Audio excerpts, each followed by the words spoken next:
Oke, Assalamualaikum warahmatullahi wabarakatuh. Kembali lagi kita bertemu dalam tutorial Visual Basic for Application.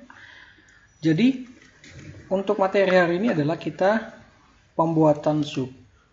Pembuatan sub itu artinya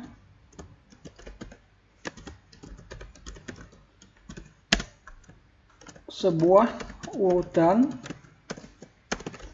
pekerjaan yang dilakukan oleh komputer. Nah, jadi sub itu sama seperti function. Jadi sebuah sebuah cara supaya komputer mengenali apa yang kita perintahkan. Tetapi kalau function seperti function misalnya jumlah A as integer, kemudian B as integer, dan jumlah itu adalah as long misalnya, ini akan menghasilkan nilai balik seperti yang sudah dibuat pada materi sebelumnya seperti ini misalnya. Nah, jadi kita akan membuat function dan nilainya itu akan langsung menghasilkan. Berbeda dengan sub. Kalau sub ya, plus B. Nah, kalau sub dia hanya berupa urutan. Jadi sub nilai dia hanya berupa urutan atau langkah-langkah kerja yang harus kita lakukan terhadap komputer.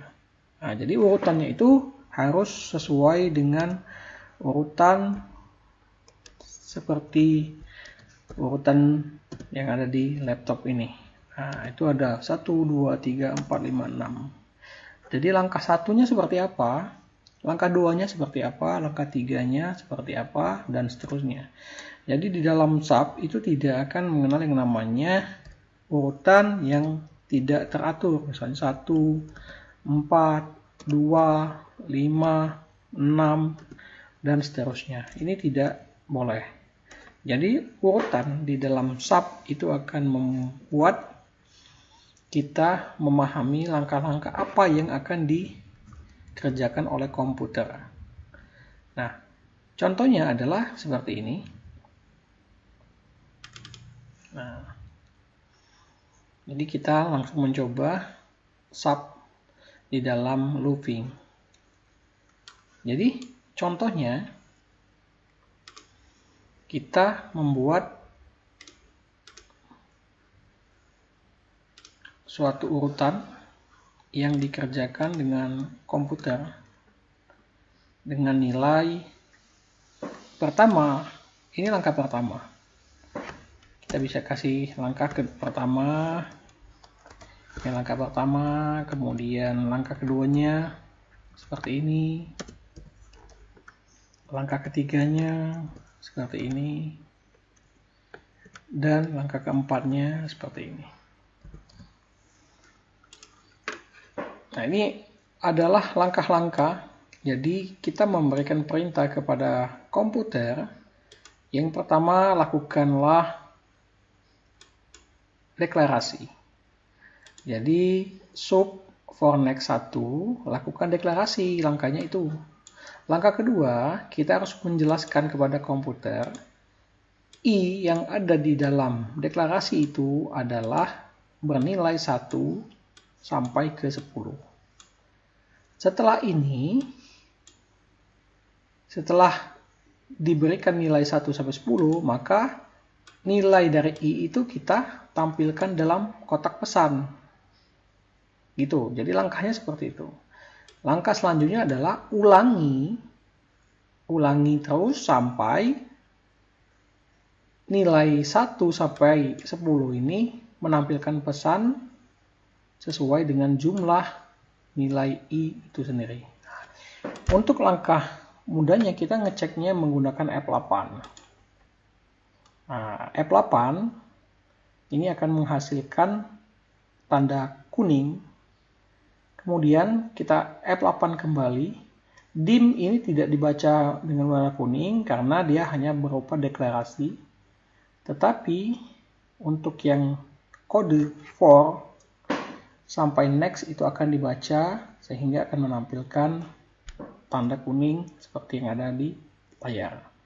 Seperti ini. Jadi sekarang dim i as integer, for i-nya itu mulai dari 1 sampai 10. Maka tampilkan pesan nilainya i itu. Nah, tekan F8 kembali. Nah, maka akan menghasilkan seperti ini. Kita klik OK. Nah, maka akan berubah dari i sama dengan 1. Ini nanti akan kembali memutar sampai seterusnya i sama dengan 2. Next kembali i sama dengan 3. Kalau kita mau tambah ini apa namanya tulisan di sini boleh. Misalnya SMS Gwebox sama dengan kita beri dia n. Nah, kan? N tutup dengan menggunakan 2 tanda kutip spasi seperti ini. Nah, kita lanjutkan tuh nilai 5 atau kita beri spasi di sini. Karena F8 kembali nilai 6, nilai 7, kita rubah lagi misalnya nilai putaran misalnya begitu. Tinggal kita klik F8. Nilai putaran 8, nilai putaran 9, nilai putaran 10. Setelah dia memenuhi nilai i sampai nilai terakhir 10, maka dia harus diselesaikan. Maka dia tidak akan lagi mutar ke for, tetapi langsung ke end sub. Nah, jadi ingat bahwasannya sub itu adalah urutan yang kita berikan kepada komputer supaya dia bisa melakukan suatu pekerjaan. Dalam hal ini, contohnya ini adalah looping sederhana. Terima kasih.